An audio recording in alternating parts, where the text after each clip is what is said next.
Hi everyone, how are you guys doing today? On the 4th of September, NYX released 6 of these palettes in what they call the Elements collection. There is Earth, Fire, Wind, Water, Air, and Metal.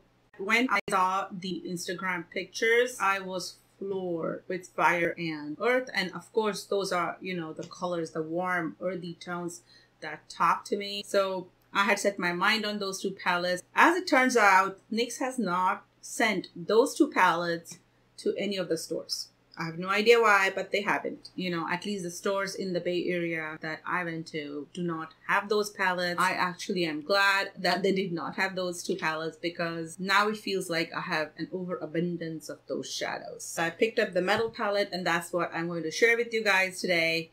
I am totally #Team Metal.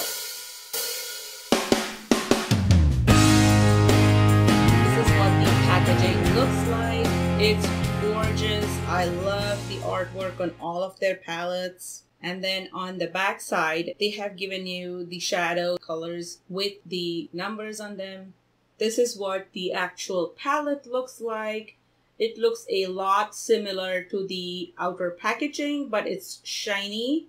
On the back side, it gives you a list of the ingredients, all of the shadows, but the first one start with talc, followed by dimethicone. And the first shadow starts with dimethicone. Given that all the shadows are shimmers, it kind of baffles me that mica is the maybe content in these shadows. And then as you open it up, you have a nice large mirror and the beautiful 12 shadows.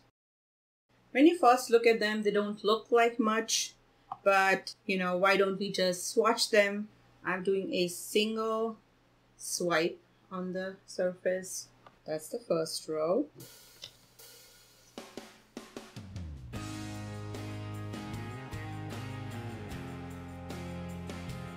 The second row.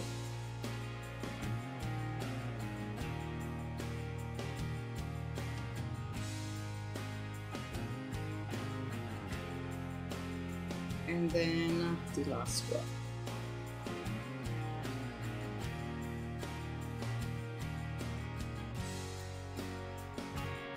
So needless to say, this palette is just gorgeous, stunning. These colors are just beautiful, shimmery, and highly pigmented. Today I'm not going to waste any time doing a particular look. I want to show you guys how these apply on your lids using a brush. So I'm going to start with a flat brush. This is from Lottie London, and I have primed my eyes with the Urban Decay eyeshadow primer. Not much is getting picked up. The first shadow seems to have a very similar texture to Electric. Not something that I want to say. Whoa, haha, wow. Okay. Did you guys see that? I am expecting some fallout. So I had to kind of reverse dig into the pan to pick up the shadow. But these are chunky in a good way.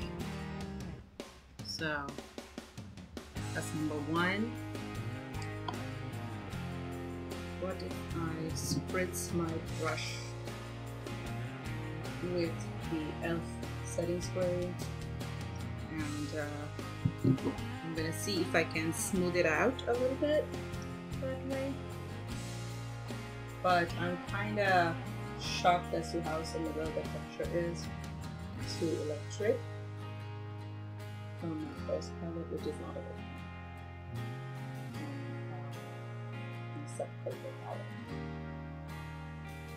But yeah, that's beautiful. That's pigmented, and you can actually see that it's purple on my lid.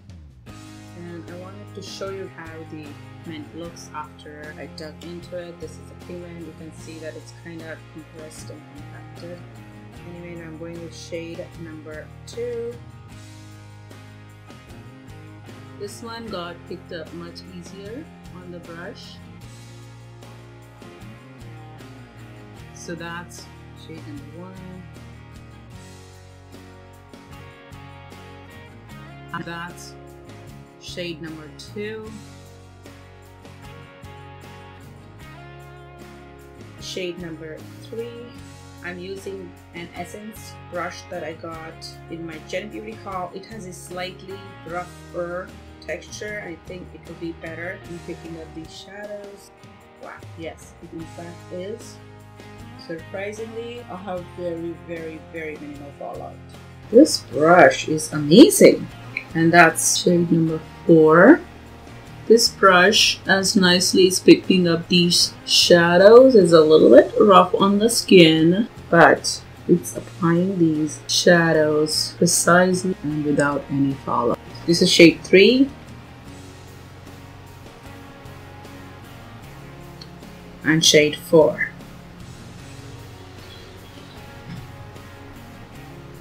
Shadow number 5 is this like super light pink. It's pink in the pan. It applies green. I'm confused. Does it even have a pink flip to it, or it doesn't?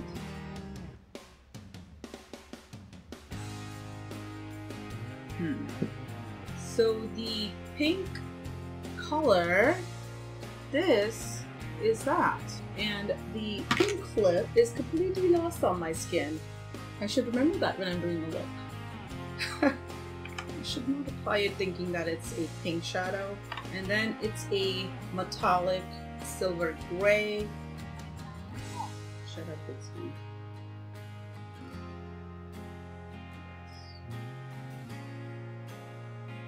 Shadow number 5.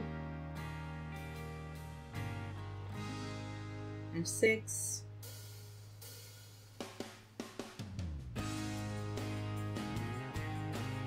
Number 11. Oh, I forgot to apply primer this time. This is an opportunity to see how these apply. Now, I don't know if it's the lack of primer or what, but I had to go back in the pan a few times to pick up the shadow, but it's gorgeous. I think I'm gonna take it off and do the primer though. Reverse digging into the pan and then picking up the color on your brush seems to work better.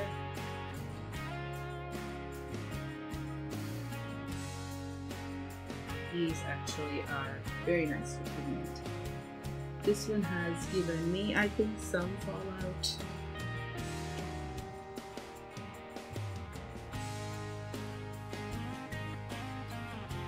The 8th shadow. This is how it's picking up on the brush. Basically blue. Did not expect that.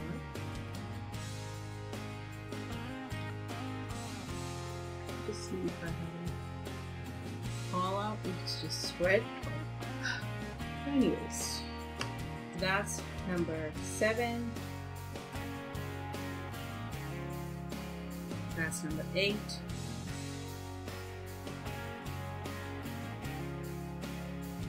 And then the last row, shadow number 9.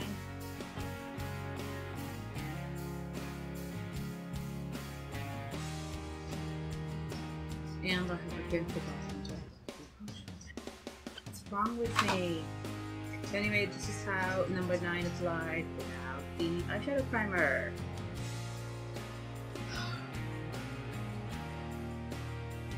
Let's go back in.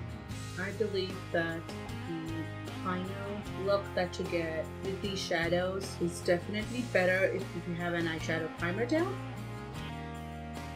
Number 10. Not my favorite in the pan, but this one required just one pickup for it to go on this intensely. So number 9.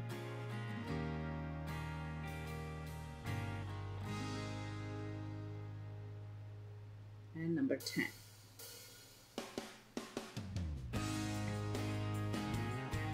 Number 9. I'm getting some fallout with this shadow.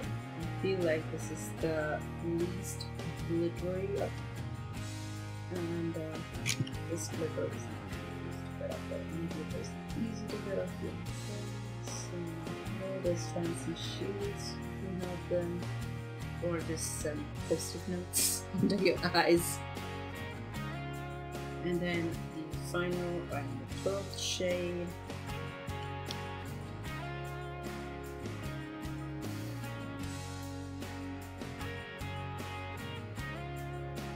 that's number 11.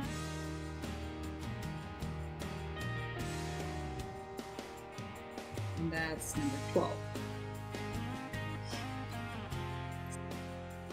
So final thoughts, these shadows are beautiful, you know, you can't deny. You know, if you are kind of short on shimmers in your collection, you can pick up this palette and you'll get a nice variety of shimmers. These shimmers are not just pure shimmers. I almost feel like they have glitter in them, and they apply very nicely, smoothly, without any problem. But these palettes are not cheap. Each of these palettes costs $30, which in my books is pretty pricey. I think there are certain Urban Decay palettes that retail for the same price. I think the Moondust palette is $30 as well. So if you consider that, these are quite up there for being NYX palettes. There were only 2 reviews on NYX website on the first day, when I was thinking that since they don't have the Earth and Fire palettes, I would just buy them from their website. And those 2 reviews said, have you guys gone nuts? Like, why are these $30? You do get 12 shades and each shadow is 1.41 grams. If you are used to the usual prismatic shadows, they give you only 1.24. Yeah, only 1.24 grams in each pan. And these cost anywhere between $5 to $6. If you get just the refill pans and you have a NYX store nearby, those are $4 a piece. So even considering that, getting the whole palette is cheaper, but then you're not, you know, picking and choosing the colors that you want. If there are only a few colors that you like, I would say go and check out if they have them in the individual pans. You know, you guys must be looking at me and thinking I'm wacko because I have 2 different colors on my eyes. But I'm very happy with the purchase, and actually I'm really happy that they did not have the Earth and Fire in the stores, because I would not have bought this palette. I would have bought those 2. And after reflecting a little bit on the $30 price point, and now that the euphoria of new palette has died down, I think, yeah, I would have regretted that purchase and probably returned those palettes. Let me know what you guys think and what you thought about the shadows. I hope you guys enjoyed the video. Are you planning to pick up any of these in the Element collection? And if you are, which palettes do you think you'll pick up? Thanks again for watching. Bye. Don't forget to subscribe. See how I sneak